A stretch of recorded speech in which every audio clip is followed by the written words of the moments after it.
Scott Ritter, former Marine Corps intelligence officer and weapons inspector extraordinaire. But ever since then, he's become no less than a sage on matters of war and peace. And I'm glad to say he's generous with his time for the mother of all talk shows. Scott, it's Thanksgiving tomorrow. Who's going to be the turkey? What's going to be on the menu? Is this peace plan, as I have just said, effectively dead in the water? It's been reverse ferreted by Rubio to be a war plan rather than a peace plan. What's your take? I can say that the turkey that I'm going to be preparing tomorrow for my family has a better chance of walking away from my table alive than this peace plan has of passing muster with the Russian Federation. And the turkey's already dead, so this peace plan stands no chance whatsoever. It's dead on arrival as currently configured.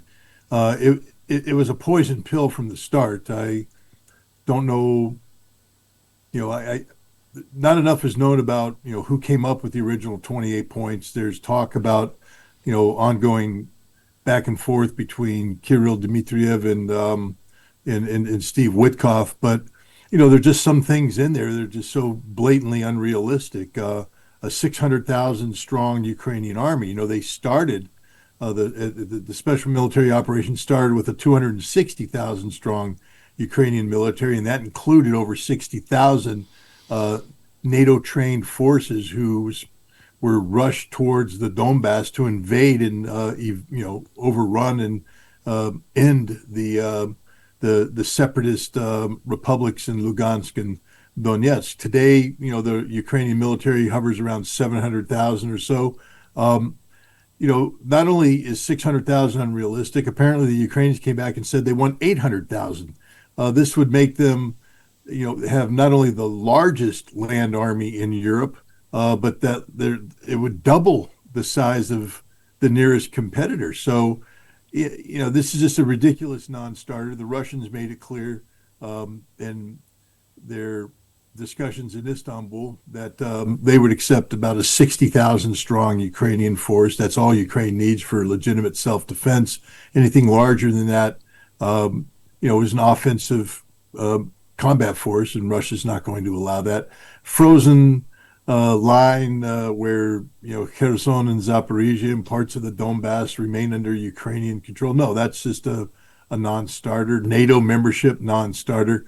This plan is dead. I think, trying to figure out why this plan came into being, the only logical thing I can think of is to follow up on the conversation that Secretary of the Army Driscoll had with his Ukrainian counterparts in Kiev, where he said, "You have lost this war.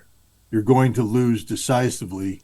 Your only hope now is to stop the war on terms that allow you to retain something. But if you turn down a peace offer with Russia, you're going to lose everything."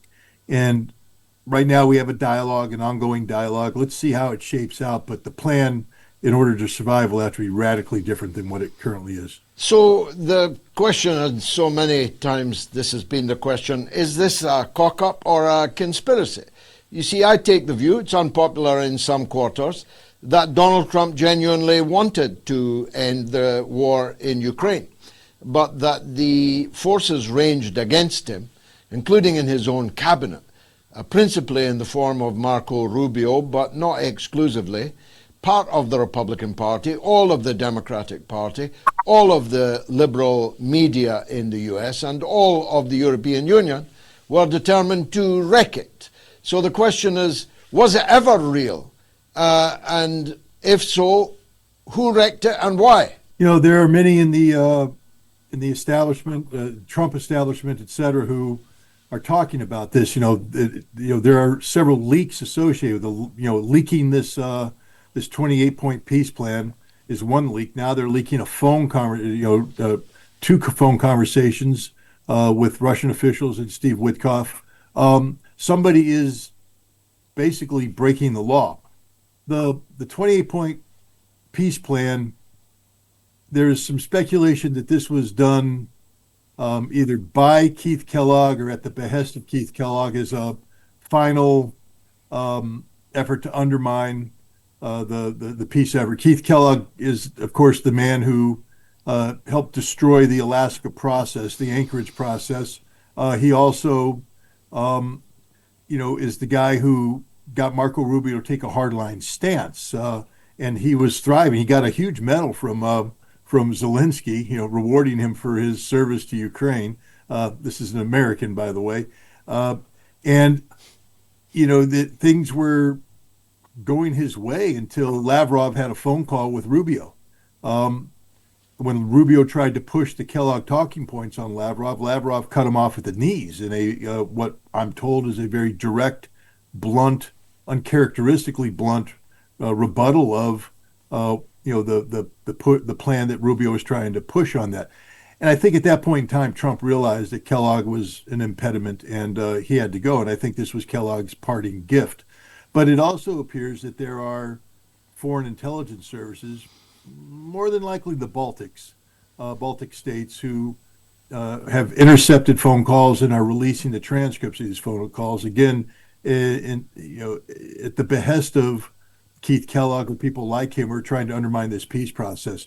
Trump wants peace. There's no doubt about that. I'm not saying that Trump is the ideal interlocuteur for peace, but he wants peace. That's better than Biden did.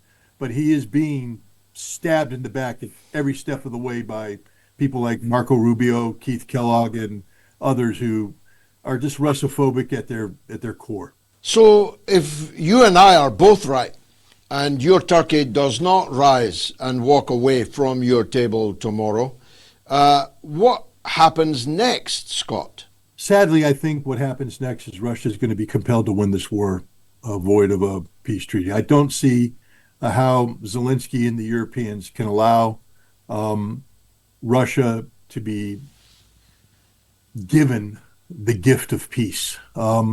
They don't want it. Look at Kelly Kalash. She's coming out and saying, it's just stupidity, to be honest. It's Russia who must disarm. It's Russia who must get rid of its defense industry. Basically they're flipping the script. They live in a fantasy world. As Secretary of Army Driscoll said, the truth is now clear and unequivocal. The Russians are winning decisively. They're destroying the Ukrainian army. Everything we've been talking about, this culminating moment, is coming to pass now.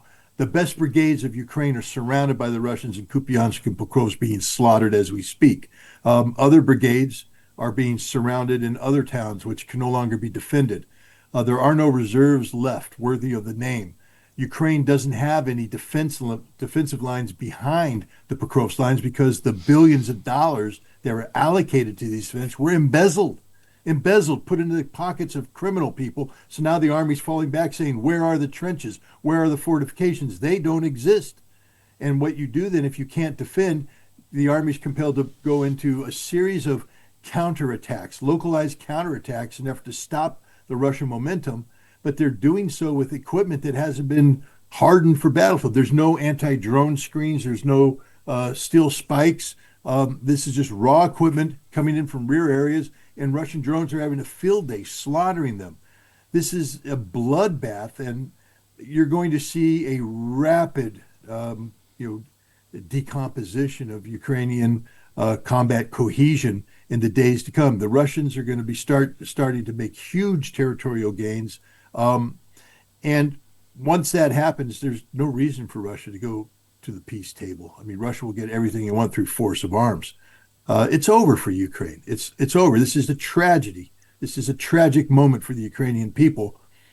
But this is what you get when you elect somebody named Volodymyr Zelensky, who is a asset of Western intelligence doing Western government's bidding, an actor reading a script written by people who have nefarious intent when it comes to Russia. So a lot of blood on the snow this coming winter. That will, of course, drive the warmongers in Washington and in Europe crazy. Will they be tempted? And if they were, what would the impact be? to themselves intervene in the conflict? First of all, the United States is not going to get involved. I think what we're going to see here is that President Trump is going to confront Zelensky in the near future about the absolute necessity of Ukraine making all the concessions necessary to get Russia to get on board, and Zelensky will refuse, and Trump will walk away. So America is not going to get involved. That's not only bad for Zelensky, but it's bad for Europe, because all of this talk about the coalition of the willing. Understand, the British don't have any forces worthy of the name that could be deployed to Ukraine. The French, the same thing. The Germans, nothing.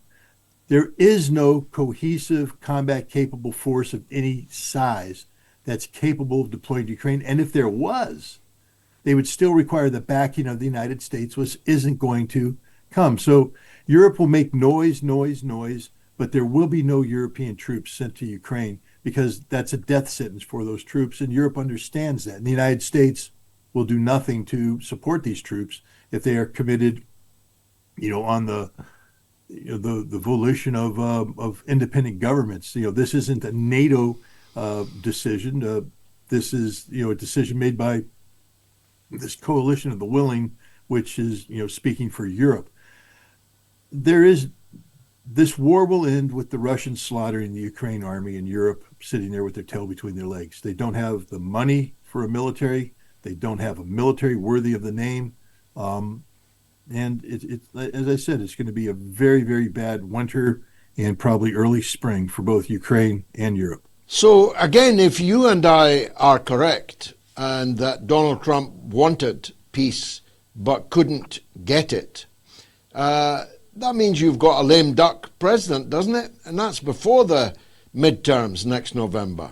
This is going to be very tricky for Donald Trump, because you're right. If he walks away from Ukraine, and come the summer of 2026, the news that is being promulgated by the anti-Trump media elite is of Ukraine abandoned by the American people. Trump isn't going to look good, but he can't do the opposite, which is to say, well, I'm going to fight in Ukraine, because then people say, well, you got us involved in the very war you promised us you weren't going to get us involved in. So this is why I think the Russians understand this. They understand the political realities here. I just don't know if the Trump administration has the maturity necessary to do what's required to bring this to an end in a way that doesn't feed the narcissism of Donald Trump. And I think the Russians understand this. In the leaked recording, you hear Kirill Dmitriev and Steve Witkoff talking about stroking Trump's ego. It's all about stroking Trump's ego, making Trump out to be the big man, the strong man, the great man. How this can be done, though, is a completely different question, because there's no bending on the part of Russia. They're not going to give in on these key elements. And, if Europe and Ukraine hold the line here, what can Donald Trump do? We've not got much time, and you're always generous with us, but none of this seems to augur well for the pirates of the Caribbean.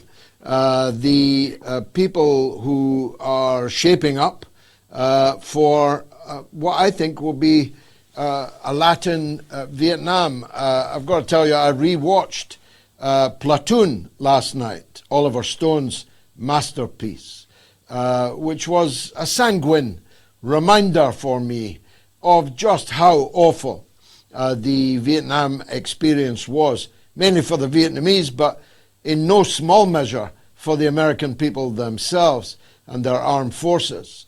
Are we really going to see war in Venezuela? I don't believe so, and I'll tell you why. Because even though the number of ships and everything looks impressive on paper, they only have the ability to put 4,000 Marines on the ground.